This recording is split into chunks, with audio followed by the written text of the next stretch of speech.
Welcome to AGORACOM, the Small Cap Epicenter, and AGORACOM TV, a daily, fast-paced, edgy show that comes out before the open and delivers to you the best small cap press releases of the day so you can profit from them throughout the day and possibly find your next great small cap investment. It's Monday, August the 20th, getting towards the end of earnings season, but we still got some great news. Going to start off, and I love this first piece of news.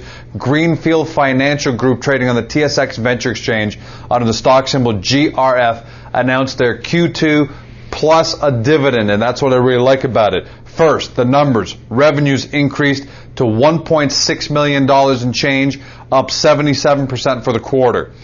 Earnings increased to $850,000, just below that compared to a loss last year of $51,000.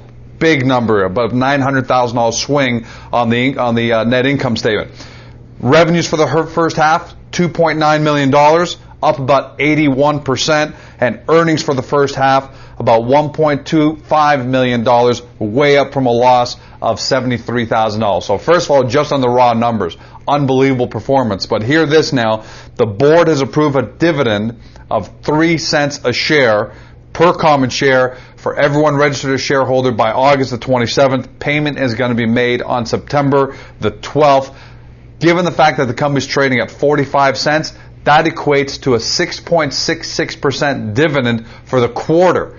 If the company keeps that up every quarter, then you're making 25% just on the dividend alone. So that looks like we've got some great value at 45 cents. The company deals in the specialty finance sector in Canada, providing specialty financial services, recourse lines of credit, and so on and so forth. So take a good look at Greenfield Financial.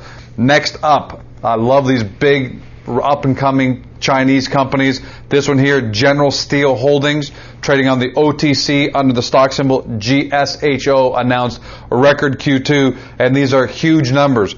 Revenue, $121 million, up 312%. Gross profit, $8.1 million, up 410%. Net income, $1.9 million, up 2,000%. And earnings per share, 6 cents per share. They are China's first publicly traded steel company in the U.S. Now, they're trading at $5.60, so they definitely have a lot of their momentum baked into the price, but that's still way off from their price earlier this year at $10, and then even just a couple months ago at $7.50. So you may want to look for an entry point there. Next up, Empire Industries, trading on the TSX Venture Exchange under the stock symbol EIL, put out their second quarter and their first half numbers. Revenue for the second quarter up 53% to just under $32 million. Gross profit up 249% to $5.2 million. For the first half, that translates into revenue of about $54 million and gross profit of just under $10 million. So big jumps. What I don't like is they didn't give us their net income number, so you're going to have to dive into the filing yourself and take a look at it.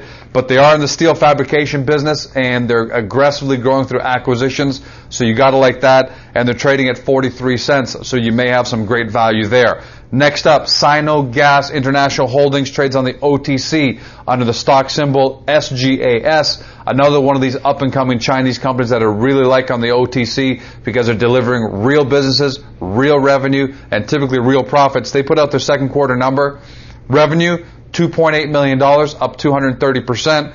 Gross profit, just under $1 million, but up 139%. And net income rose to $500,000, which equates to 3 cents per share, and it's up 104% for the same period last year. They're trading at $4, but they too are way off their highs last year, and they're a developer of natural gas distribution systems for small and medium-sized cities in China. And if you know anything about small and medium-sized cities in China, Toronto equates to a small city in China. So take a closer look at Sino Gas.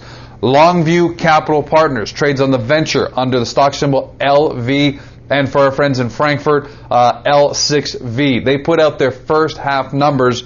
Revenues increased to $20.3 million from $8.7 million. Net income, $7.3 million versus $5 million.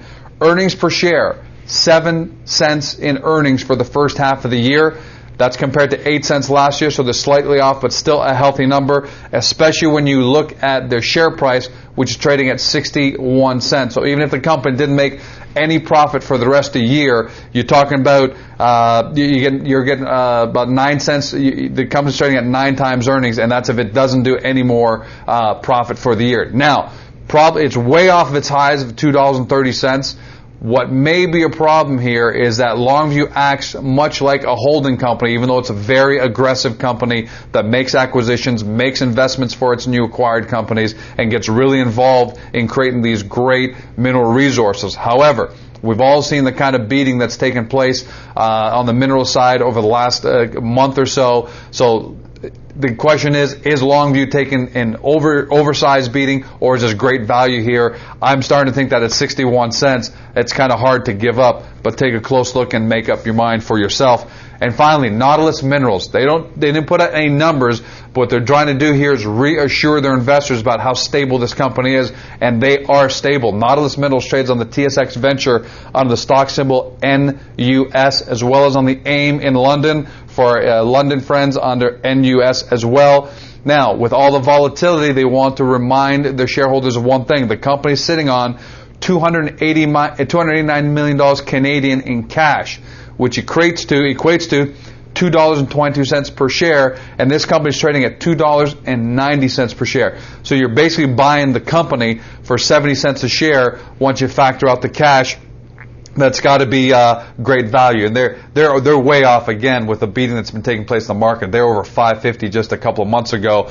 To give you an idea of the stability this company's got, Anglo American and Barrick Gold combined have nearly 20% of this company. Now, that was as of a little while ago. I'm not sure if they made any private placement sense, but nonetheless, Anglo American, Barrick hold a substantial position in this company. Why? This is one of the first companies to commercially explore the ocean floor for high-grade gold, copper, zinc, silver, etc., and so on, and is positioned to become a world leader in underwater mineral exploration. So at $2.90, you may be finding great value there. As always, take a look at agoracom.com when this is done. Go to 2 places. You've got my blog, where I discuss these a little further, and you can actually take a look at my show notes, see what I've been thinking, what I was writing down when I was taking a look at these companies. And then if you want to take a look at some more small caps, take a look at the marketplace, where we've got over 60 companies organized by exchange and industry for you to be able to find exactly your preference, do some great due diligence, and possibly find your next great small cap investment. That's a wrap for Monday, August the 20th. Have a great day. Talk to you tomorrow.